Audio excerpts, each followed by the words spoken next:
Seconde molécule libérée par les mastocytes, le facteur nécrosant des tumeurs ou TNF. Les mastocytes libèrent plusieurs molécules en même temps et la seconde, c'est le TNF ou facteur nécrosant des tumeurs.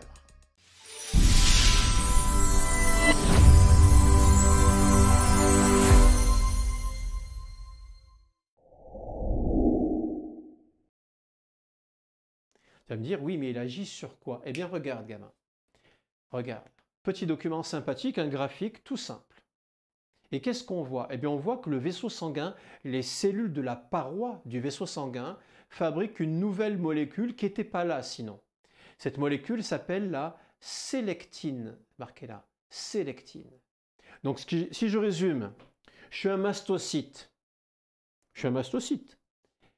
Il y a un microbe, je le détecte et je me mets à libérer des molécules. Histamine, vasodilatation, perméabilité, tout ça, ça a déjà été vu. Mais je libère aussi TNF. Le TNF agit sur les vaisseaux sanguins, les cellules des vaisseaux sanguins. Elles se mettent à fabriquer de la sélectine. D'accord? Et la question que tu te poses, ouais, c'est bien beau tout ça, mais la sélectine, elle sert à quoi? C'est ça que tu veux savoir. Ben, je t'explique tout de suite. La sélectine va permettre ce qu'on appelle la diapédèse. Et je t'en ai déjà parlé.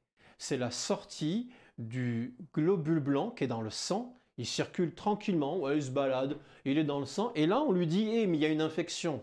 Et il va devoir sortir du vaisseau sanguin. Bon, c'est un monocyte quand il est dans le sang et il devient macrophage quand il est dans le tissu. Et là, il va devoir agir. Mais pourquoi il change de nom? Franchement, j'ai jamais su. Moi, avec mes élèves, je dis macrophage dès le départ et puis ça simplifie les choses. Continuons. Alors, où est la sélectine? Eh bien, tu la vois, c'est la petite barre que tu vois ici. Elle est produite par les cellules de la paroi du vaisseau sanguin et elle va servir à quoi? Eh bien, regarde bien. Notre ami le globule blanc, le monocyte macrophage, il possède un récepteur à sa surface. Un récepteur, qu'est-ce que c'est? C'est le fameux modèle clé-serrure dont j'ai déjà parlé. Donc ici, une molécule qui se fixe sur un récepteur. La molécule qui se fixe, c'est la sélectine. Elle est bloquée sur la membrane, sur la paroi du vaisseau sanguin. Et elle se fixe, on regarde ici, clac, sur le récepteur. Et là, il fait quoi notre ami le globule blanc? Ben, il se dit, il faut que je sorte. Et il passe en diapédèse et se retrouve dans le tissu.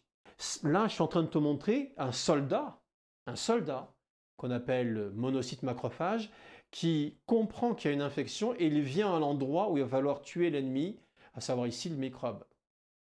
Donc en fait, c'est bien un moyen de recruter des globules blancs qui vont pouvoir agir, recruter une armée, lever une armée. D'accord? Mais la diapédèse n'a pu se faire que parce que le mastocyte a libéré de l'histamine, augmentation de la perméabilité vasculaire, ça va libérer des passages. Et deuxièmement, libération de TNF qui disent au monocyte macrophage, ben, il est temps de sortir et tu passes à travers la paroi du vaisseau sanguin. On est bon? Bien sûr qu'on est bon.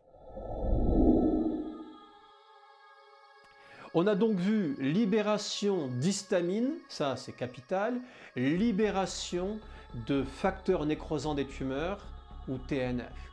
Il en manque une dernière, une dernière qui est importante. Ce sont les prostaglandines. D'accord? J'en parle dans la vidéo suivante, donc je t'invite à aller cliquer dans l'écran de fin sur la vidéo suivante. Ça m'a fait plaisir de t'expliquer ce que je sais. D'accord? Les prostaglandines sont capitales, elles aussi. On fera à la fois l'action des prostaglandines et enfin, comment on détruit le fameux micro-organisme.